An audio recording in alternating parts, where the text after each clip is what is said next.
말씀 찾아보겠습니다. 하나님 말씀은 이사야서 40장입니다.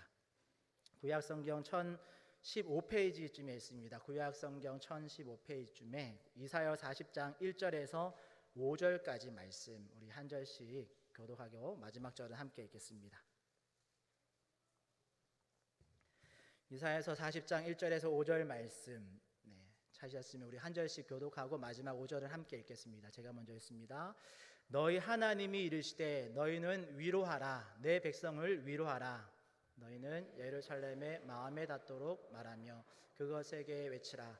그 노역의 때가 끝났고 그 죄악의 사함을 받았느니라.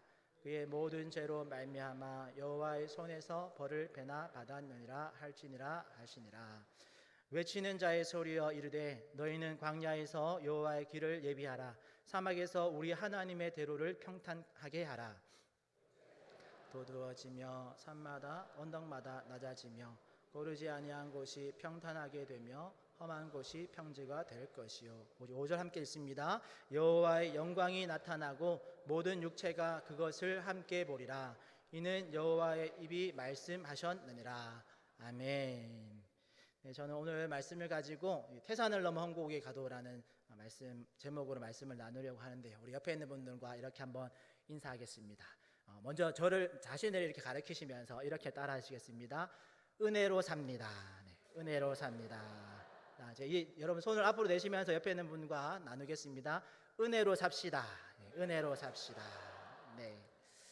네, 오늘 본문 말씀 가지고 태산을 넘어 험곡에 가도라는 제목으로 말씀을 나누려고 하는데요. 원래 제목은 오늘 본문에 나와 있는 것을 따서 원래 제목은 골짜기 산 평지의 은혜였습니다. 그런데 이제 말씀 정해놓고 찬송가를 찾다가 오늘 이 태산을 넘어 험곡에 가도라는 찬양의 가사가 이렇게 너무 말씀과 잘 어우러지고 와닿아서 제목을 조금 우리가 잘 알고 있는 태산을 넘어 험곡에 가도라는 찬양의 가사 제목으로 오늘 말씀의 제목을 삼았습니다.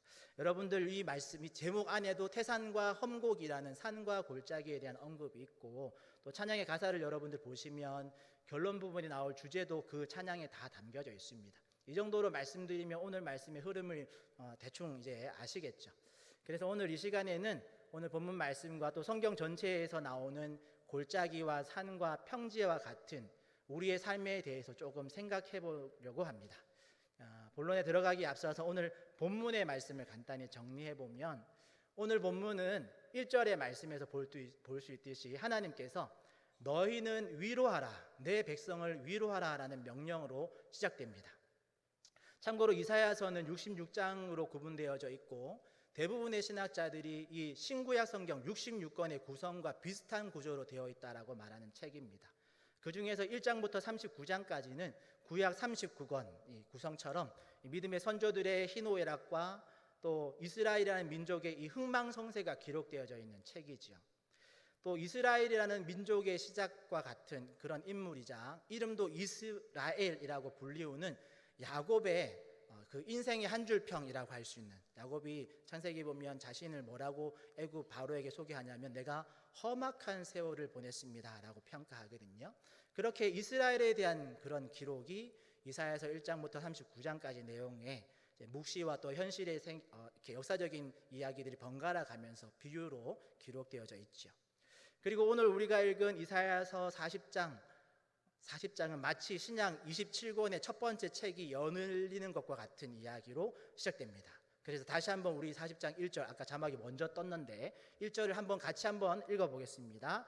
시작. 너희 하나님이 이르시되 너희는 위로하라, 내 백성을 위로하라. 네, 그렇습니다. 마치 신약의 첫 번째 책인 마태복음 1장에 기록된 메시아의 이 그리스도의 도래를 알리는 예수님의 족보와 같이 이사야서 40장은 이스라엘에게 이런 위로와 회복을 예언하는 그런 명령으로 시작되어지고 있는 거죠. 그리고 이 회복의 예언이 이사야서 40장부터 시작해서 66장 마지막 장까지 계속해서 이어집니다.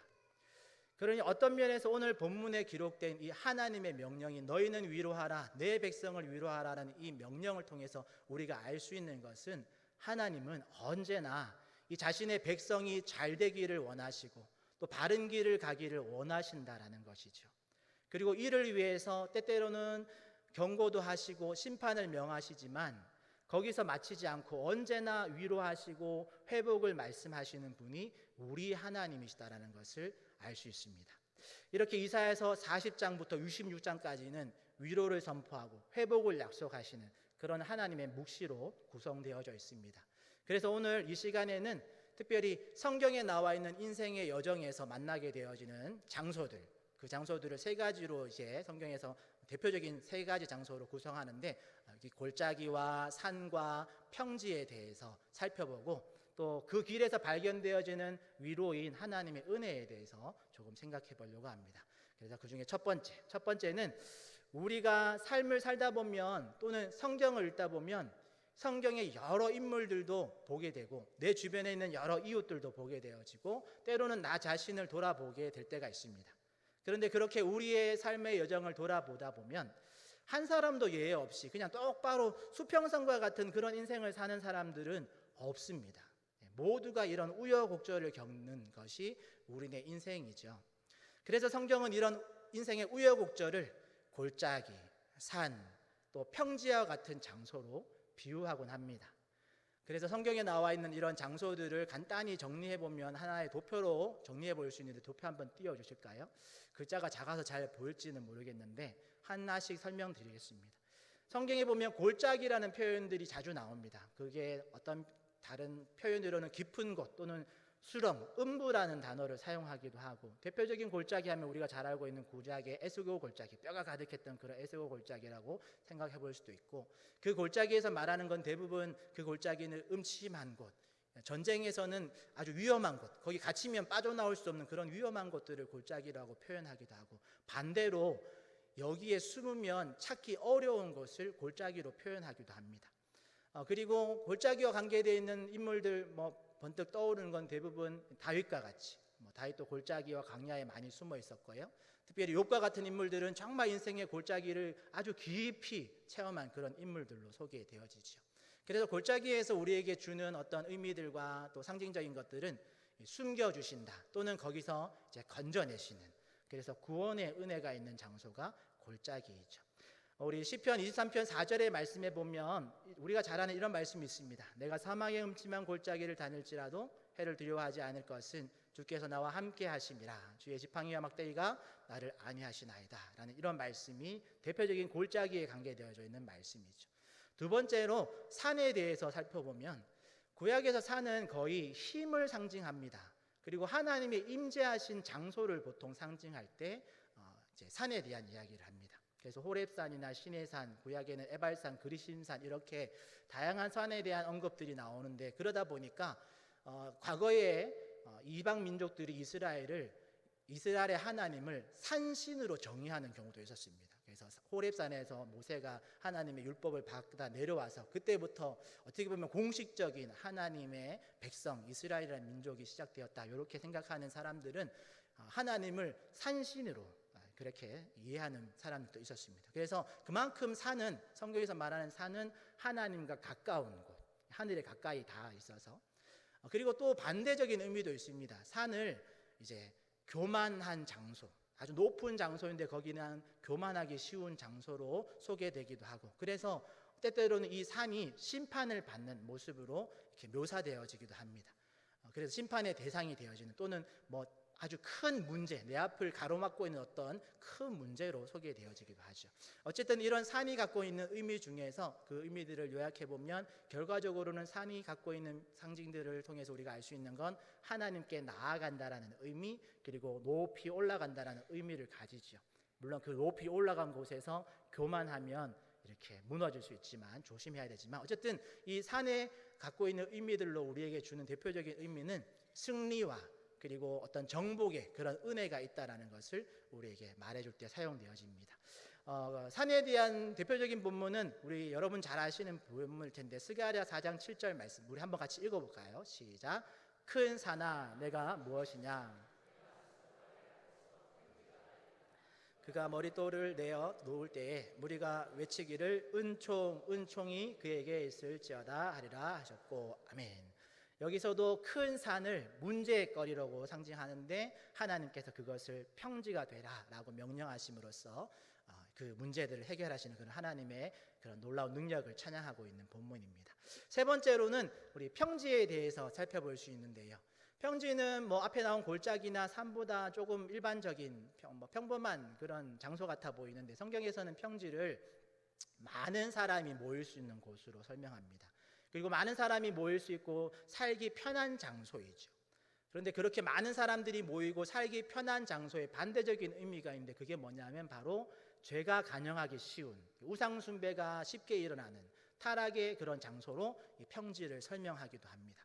그리고 대표적으로 성경에 나와 있는 평지의 사람 해보면 에녹과 같은 사람 또는 이삭과 같은 이삭이 평지에서 농사에서 100배의 축복을 받는 그런 이야기를 통해서 우리가 생각해 볼 수 있고, 반대적으로 이 평지에서 우상 숭배로 멸망받은 사람들을 체크해 보면 대표적으로 창세기에 나오는 아브라함의 조카 롯을 생각해 볼 수 있죠. 아브라함의 조카가 평지, 그 소돔과 고모라의 그 물 많고 넓은 그 지역을 선택해서 가게 되어지는데, 문제는 거기서 타락이 일어나서 심판받는 그런 이야기가 기록되어져 있죠. 그래서 평지하면 성경에서 말하는 평지가 갖고 있는 상징적인 어떤 그 의미들은 이런 번성함, 그리고 정착하고 거기서 많은 것들을 누릴 수 있는 좋은 장소라고 생각해 볼 수 있습니다. 그와 함께 주의를 기울여야 하는 장소인데, 어쨌든 이 평지에 대한 이야기들과 살펴보면서 우리에게 발견할 수 있는 의미는 그 안에 하나님의 평안의 은혜가 있더라는 것이죠. 그리고 이 평지와 관련된 본문이 2구절 정도 있는데 이것도 같이 한번 읽어보겠습니다. 위에 거는 많은 무리들이 모일 수 있는 장소에 대한 이야기고, 예레미야서에 있는 표현에는 그 평지가 얼마든지 심판의 장소가 될 수 있다는 본문인데 2구절을 같이 이어서 한번 읽겠습니다. 시작. 예수께서 저희와 함께 내려오사 평지에 서시니 그 제자의 허다한 무리와 또 예수의 말씀도 듣고 병고침을 얻으려고 유대 사방과 예루살렘과 및 두로와 시돈의 해안으로부터 온 많은 백성들도 있더라. 심판이 평지에 임하였나니 곧 홀론과 야사와 벳밭과 아멘. 네, 중간에 끊어놨는데 여러분들, 이렇게 평지는 많은 사람들이 누릴 수 있지만 또 심판, 타락하기 쉬운 장소라는 것 우리가 알 수 있죠. 자, 이렇게 성경에 등장하는 이 골짜기와 산과 평지와 같은 인생의 여정에 대해서 정리해 봤는데요. 그러면 여러분, 질문 하나 드리겠습니다. 아니 우리 전체에게 질문 드리는데 여러분 개인적으로 한번 마음속으로 한번 대답해 보시면 좋겠는데, 여러분 개인은 지금 현재 어떤 자리에 있는 것 같으십니까? 네, 도표를 한번 5초가 더 띄워드릴게요. 도표 한번 다시 띄워주시고 보시고 마음속으로 한번 대답해 보십시오. 나는 골짜기와 같은 곳에 있는지, 산과 같은 높은 곳에 있는지, 아니면 평지와 같은 곳에 있는지 한번 마음속으로 대답해 보시면 좋겠습니다. 네, 도표 내려주시고요. 2024년 우리 전반기 대신방이 어제부로 모두 마쳤습니다. 담임 목사님과 우리 신방대원들과 함께 제가 맡고 있는 이 5, 6교구의 가정을 우리가 신방하면서 아주 다양한 상황과 또 그 가정마다 기도 제목들, 다양한 기도 제목들을 듣고 우리 함께 기도했습니다. 그 내용 중에 보면 마치 골짜기와 같은 상황들도 있고, 또는 반대로 아주 산과 높은 위치에 오른 그런 분들도 계시고, 때론 평지와 같은 딱히 뭐 험난한 것 같을 것이 없는, 앞으로 그냥 미래가 평탄하게 열릴 것 같은 그런 상황들, 그런 가정들도 있었습니다. 그래서 각 가정에서 우리 함께 나눈 말씀과 이 권면의 주제도 다 달랐는데 기도 제목도 다 달랐죠. 그런데 신기한 것은 다양한 상황의 가정을 만나면서 그리고 교제하면서 또 말씀을 나누면서 서로 기도하다 보면 모든 가정에서 그 마침은 항상 동일한 이것으로 마치게 되었습니다. 여러분, 이것이 뭘까요? 힌트를 드리기 위해서 앞서 보았던 도표를 한 번만 더 띄워주시기 바랍니다. 네. 힌트가 도표 한번 띄워주시고요. 힌트가 제일 밑에 줄에 있습니다. 네, 어떤 상황에서도 동일한 결과로 끝났는데 그게 뭘까요? 네, 바로 맞습니다. 은혜입니다. 다양한 상황이 있었지만 말씀을 나누고 교제하고 우리가 함께 기도하다 보면 그 결과적으로는 하나님의 은혜로 끝나더라는 거지요. 골짜기와 같은 상황에서 결국 하나님이 건지시는, 그리고 때로는 더 큰 환난을 피하도록 숨겨주셨구나, 그것을 깨닫는 그런 구원의 은혜가 있더라는 거지요. 산과 같은 상황에서는 하나님이 우리를 높이시고 또 영광스럽게 하시는 그런 승리의 은혜가 있더라는 것이고, 평지와 같은 상황에서는 딱히 특이할 것이 없어 보이지만 하나님이 주시는 그 평안의 은혜가 있더라는 것이지요. 그래서 소망하기는 이런 은혜가 우리 모두에게 있기를 축복합니다. 그런데 이런 은혜가 그냥 아무런 이유 없이 주어지는 것은 아닙니다. 골짜기와 같은 상황에서도, 또 산과 같은 상황에서도, 평지와 같은 상황에서도 하나님이 주시는 은혜로 가는 공통적인 열쇠가 있습니다. 자막이 벌써 떴죠? 그 공통적인 열쇠가 뭘까요? 하나님과 동행하는 겁니다. 임마누엘의 하나님을 경험하는 거죠. 우리가 잘 알고 있는 시편 23편의 말씀, 1절의 말씀, 우리 아까 잠깐 앞에서도 자막이 나갔지만 자막 띄우실 필요는 없습니다. 제가 질문할 테니까 여러분 대답하십시오. 잘 아는 본문이니까 대답할 수 있을 겁니다. 내가 사망의 음침한 골짜기로 다닐지라도 해를 두려워하지 않음은 무엇 때문이라고 성경 다윗은 말하죠? 주께서 나와 함께 하시기 때문이다 라는 거죠. 누가 함께 하신다고요? 주께서, 하나님께서, 여호와 하나님께서 나와 함께 하시기 때문에 내가 사막의 음침한 골짜기로 다닐지라도 두려워하지 않는다, 평안함을 누린다라는 그런 말을 하는 거죠. 시편의 다윗처럼, 또 성경의 수많은 인물들의 고백처럼, 또 현재 우리 주변의 수많은 믿음의 사람들의 그런 증언처럼 하나님이 동행하시면 골짜기에 떨어진 것 같지만 그곳은 하나님이 우리를 숨겨주시는 피난처가 될 수 있습니다. 믿으십니까? 하나님이 동행하시면 음침한 골짜기에 햇빛이 없는 정말 어두운 그 자리에 있다 하더라도 그곳에서 건지시는 하나님의 구원을 만날 수 있게 되어지는 것을 믿으시기 바랍니다.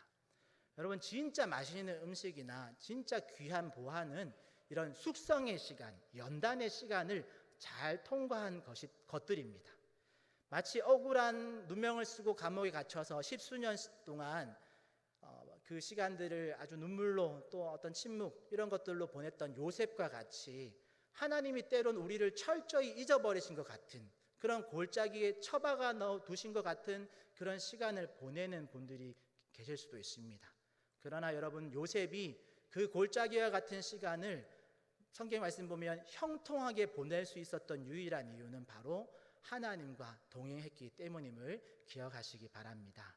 또한 하나님과 동행하면 내 앞에 문제가 도저히 넘을 수 없는 산과 같다 하더라도, 그래서 정말 땀을 흘리며 산을 올라가는 그런 수고가 우리에게 있겠지만 하나님이 함께 하시기 때문에 그 수고가 조금 덜 힘들고 때때로는 즐거운, 쉬운 그런 산행이 될 수 있다라는 것, 그리고 그 산 정상에서 하나님과 정말 기념사진을 남기는 그런 영광과 기쁨이 우리에게 주어진다는 것을 기억하시면 좋겠습니다. 또한 하나님과 동행하면 정말 태산과 같은 그 문제들도 어느 순간 평지와 같이 느껴질 수 있죠. 그게 어떤 그림으로 저는 이렇게 상상이 되어졌냐면, 산꼭대기에 올라가서 내려오는 게 아니고 그 정상에서 아주 시원한 바람을 맞으면서 산 능성을 따라 걷고 있는 그런 하나님과 우리를 발견할 수 있는 그런 은혜로 상상이 되었습니다. 여러분들도 그런 산꼭대기의 은혜, 산 능선을 따라 걷는 은혜가 있기를 축복합니다. 여러분들, 전도 폭발 훈련도 이번 주가 마지막 모임을 하고 이제 오는 금요일 날 마지막 이제 이렇게 모임을 하는데요. 여러분, 전도 폭발을 가보시면, 전폭을 가보시면 전폭 훈련 그 프로그램 안 중에 현장 전도를 나갔다가 다녀와서 공개 보고를 하는 시간들이 매 시간마다 있습니다. 그런데 그 가장 마지막 공개 보고를 다 하고 그 보고자와 또 앞선 훈련자와 훈련생들이 항상 마지막 멘트를 동일하게 합니다. 전폭에 계신 분들 많이 앉아 계시죠? 전폭 해보신 분들은 아실 텐데, 전폭 하시는 분들은 다 같이 요 멘트를 한번 따라 하시면 좋겠습니다. 무슨 말인지 이해되셨죠? 전폭 하신 분들? 네, 몇 분 제 얼굴에 보이시는데 동작도 같이 하겠습니다. 그러니까 아시는 분들은 크게 한번 따라해 주시면 좋겠습니다. 모든 훈련, 실제 현장에 나가서 때로는 거절받기도 하고 때로는 결신하기도 하고, 어쨌든 여러 가지 상황들을 마치고 돌아와서 우리 전폭 훈련팀과 같이 나누면서 그 마지막 보고 끝에 항상 하는 멘트입니다. 같이 해보겠습니다. 모든 영광 하나님께 올려드립니다.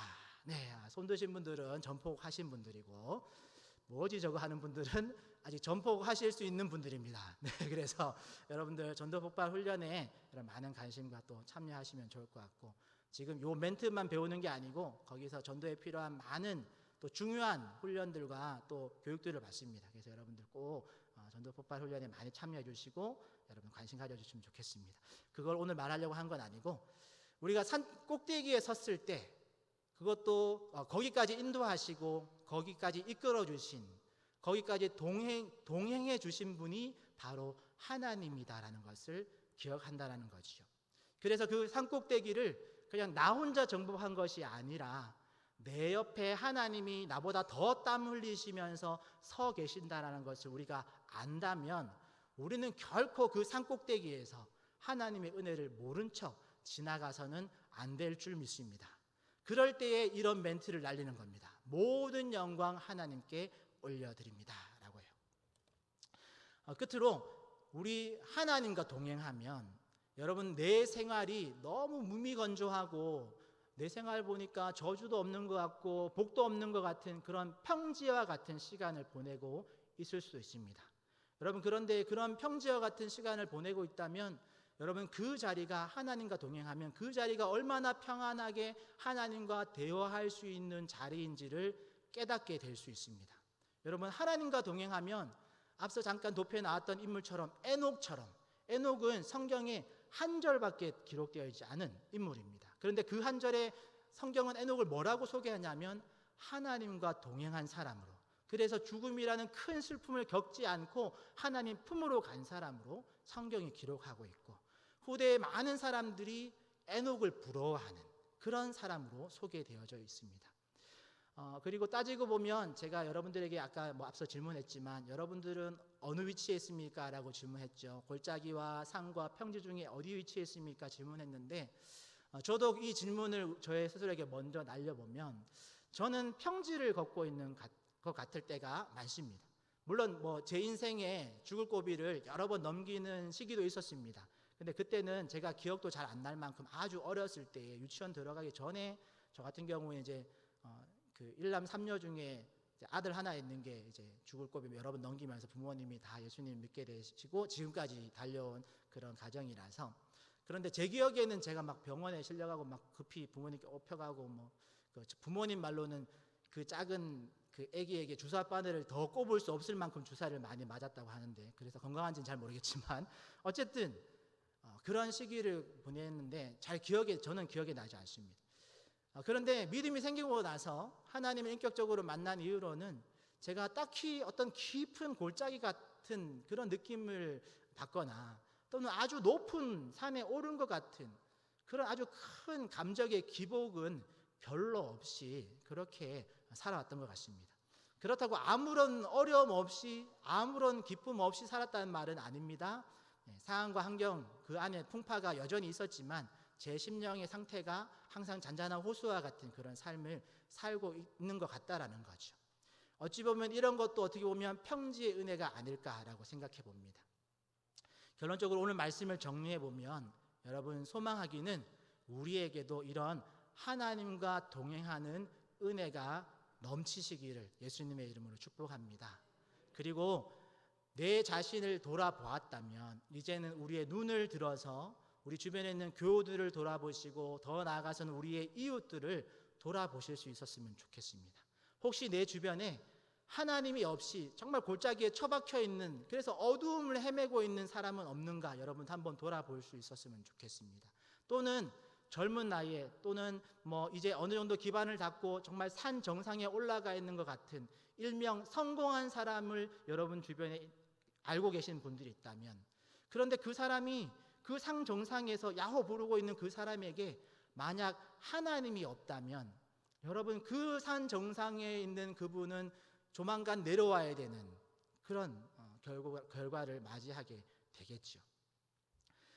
때로는 잘 되는 것 같고 탄탄한 대로 앞날이 쫙 뻗어 있는 어떤 그런 이웃들을 여러분도 알고 있다면, 그런데 그 사람이 하나님과 동행하고 있지 않다면 그게 정말 꽃길을 걷는 게 맞을까라는 질문을 한번 좀 해보시면 좋겠습니다.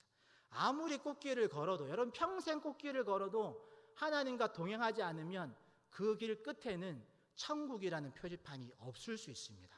여러분, 그걸 유념하셔야 됩니다. 그래서 전도서에서 전도자는 이렇게 지혜의 말을 했는데요. 전도서 12장 7절 말씀, 마지막 본문이니까 한번 같이 읽겠습니다. 시작.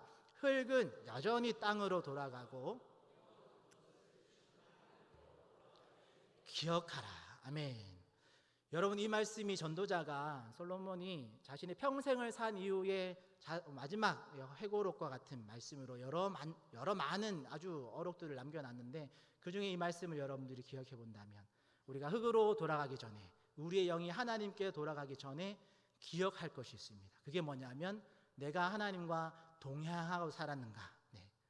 하나님과 동행하지 않고 마지막 그 문 앞에 서게 된다면, 심판 앞에 서게 된다면, 여러분, 하나님의 은혜를 구할 수 있는 방법은 없겠죠.